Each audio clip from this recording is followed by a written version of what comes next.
ಸ್ನೇಹಿತರೆ, ಪ್ರಜಾಕೀರ್ತಿಗೆ ಸ್ವಾಗತ ಸುಸ್ವಾಗತ.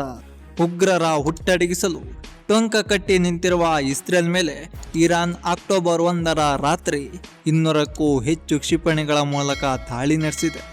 ಇಸ್ರೇಲ್ನಲ್ಲಿರುವ ಯೇಸು ಕ್ರಿಸ್ತನ ಸಮಾಧಿ ಸ್ಥಳವಾದ ಜೆರುಸಲೇಂ ನಗರವನ್ನೇ ಗುರಿಯಾಗಿಸಿಕೊಂಡು ಈ ದಾಳಿ ನಡೆಸಲಾಗಿದೆ. ಆದರೆ ಇಸ್ರೇಲ್ನ ಗಡಿಭಾಗದಲ್ಲಿ ಕ್ಷಿಪಣಿ ನಿಗ್ರಹ ವ್ಯವಸ್ಥೆ ಇದ್ದು ಅದರ ಪರಿಣಾಮವಾಗಿ ಅನೇಕ ಕ್ಷಿಪಣಿಗಳನ್ನು ಮಾರ್ಗ ಮಧ್ಯೆ ಒಡೆದುರುಳಿಸಲಾಗಿದೆ. ಆದರೆ ಕೆಲವು ಕ್ಷಿಪಣಿಗಳು ಇಸ್ರೇಲ್ನ ವೆಸ್ಟ್ ಬ್ಯಾಂಕ್ ಮತ್ತಿತರ ನಗರಗಳ ಮೇಲೆ ಬಂದು ಬಿದ್ದಿದ್ದು ಅಲ್ಪ ಸ್ವಲ್ಪ ಪ್ರಮಾಣದಲ್ಲಿ ಹಾನಿಯಾಗಿದೆ. ಹಲವಾರು ಮಂದಿ ಗಾಯಗೊಂಡಿದ್ದಾರೆ. ಆದರೆ ಸಾವಿನ ಬಗ್ಗೆ ಯಾವುದೇ ಮಾಹಿತಿ ಇನ್ನೂ ಗೊತ್ತಿಲ್ಲ. ಹಮಾಸ್ ಹಾಗೂ ಹೆಬ್ಜುಲ್ಲಾ ಉಗ್ರರ ಹುಟ್ಟಡಗಿಸುವ ನಿಟ್ಟಿನಲ್ಲಿ ಅವರ ನೆಲೆಗಳ ಮೇಲೆ ಹಾಗೂ ನಿರಂತರ ದಾಳಿ ಮಾಡ್ತಿರುವ ಇಸ್ರೇಲ್ನ ಮೇಲೆ ಇಸ್ಲಾಂ ರಾಷ್ಟ್ರಗಳು ಅಕ್ಷರಶಃ ಮುಗಿಬಿದ್ದಿವೆ.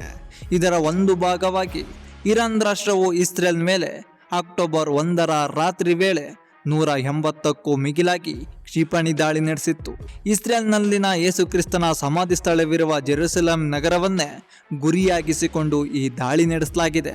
ಈ ಕ್ಷಿಪಣಿಗಳು ಹೈಪರ್ಸಾನಿಕ್ ತಂತ್ರಜ್ಞಾನದ ಆಧಾರಿತ ಕ್ಷಿಪಣಿಗಳಾಗಿದ್ದು ಶಬ್ದದ ವೇಗಕ್ಕಿಂತಲೂ ಹೆಚ್ಚಿನ ವೇಗದಲ್ಲಿ ಸಾಗುವಂಥ ಕ್ಷಿಪಣಿಗಳು ಇವಾಗಿವೆ.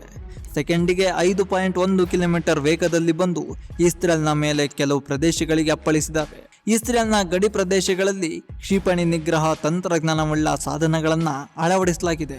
ಅವುಗಳ ಮೂಲಕ ಇರಾನ್ ಹಾರಿಸಿದ್ದ ಹೈಪರ್ಸಾನಿಕ್ ಕ್ಷಿಪಣಿಗಳಲ್ಲಿ ಬಹುತೇಕ ಕ್ಷಿಪಣಿಗಳನ್ನು ಧ್ವಂಸಗೊಳಿಸಲಾಗಿದೆ.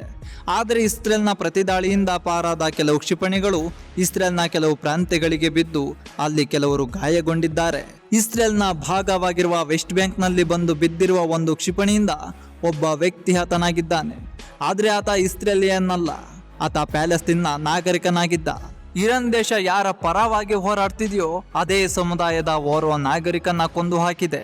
ಇರಾನ್ನಿಂದ ಕ್ಷಿಪಣಿ ದಾಳಿಗಳು ಆರಂಭವಾದ ಕೂಡಲೇ ಇಸ್ರೇಲ್ನ ಪ್ರಧಾನಿ ಬೆಂಜಮಿನ್ ನೆತನ್ಯಾಹು ಅವರು ಕೂಡಲೇ ಇಸ್ರೇಲ್ನ ಮಿಲಿಟರಿ ಅಧಿಕಾರಿಗಳು ಹಾಗೂ ತಮ್ಮ ಸಂಪುಟದ ಕೆಲವು ಸಚಿವರ ಜೊತೆಗೆ ರಹಸ್ಯ ತಾಣವೊಂದರಲ್ಲಿ ಸಭೆ ನಡೆಸಿದ್ರು. ಸಭೆಯಲ್ಲಿ ಇಸ್ರೇಲ್ ಕೊಡಬಹುದಾದ ಪ್ರತ್ಯುತ್ತರ ಹಾಗೂ ಇನ್ನಿತರ ವಿಚಾರಗಳ ಬಗ್ಗೆ ಚರ್ಚಿಸಲಾಗಿದೆ. ಇದೇ ಸಂದರ್ಭದಲ್ಲಿ ಎಲ್ಲ ಮುಸ್ಲಿಂ ರಾಷ್ಟ್ರಗಳು ಮುಗಿಬಿದ್ರು ಇಸ್ರೇಲ್ ಅನ್ನ ರಕ್ಷಿಸುವ ಹಾಗೂ ಇಸ್ರೇಲಿಯನ್ನರ ಆಹಾರ, ನೀರು ಮತ್ತಿತರ ಮೌಲ್ಯ ಸೌಕರ್ಯಗಳಿಗೆ ಯಾವುದೇ ಧಕ್ಕೆಯಾಗದಂತೆ ನೋಡಿಕೊಳ್ಳುವ ಕುರಿತಾಗಿ ಸಭೆ ಚರ್ಚೆಗಳಾಗಿವೆ. ಭಾರತೀಯರಿಗೆ ಸುರಕ್ಷತೆಯ ಬಗ್ಗೆ ಸಂದೇಶ.